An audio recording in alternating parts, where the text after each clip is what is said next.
L'ultimo confronto prima del verdetto. Lunedì a partire dalle 9 si apriranno i 2 seggi allestiti al BO per eleggere il nuovo rettore dell'Università di Padova, il medico ricercatore contro l'ingegnere delle telecomunicazioni.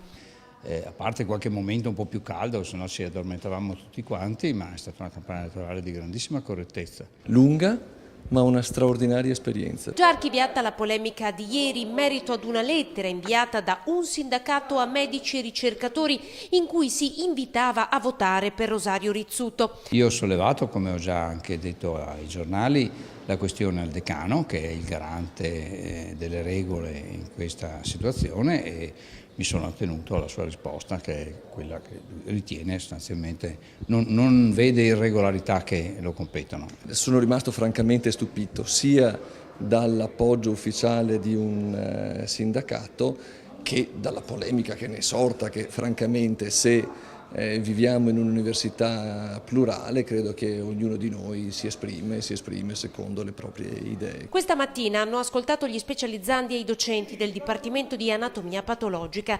Tra i temi affrontati, oltre all'orario di lavoro non equiparato alle normative europee, anche quello della tutela legale del medico che opera. Il medico non è sufficientemente garantito nei suoi diritti di lavoratore perché potrebbero crearsi delle procedure per cui vengono svolte delle indagini nei suoi confronti a sua insaputa.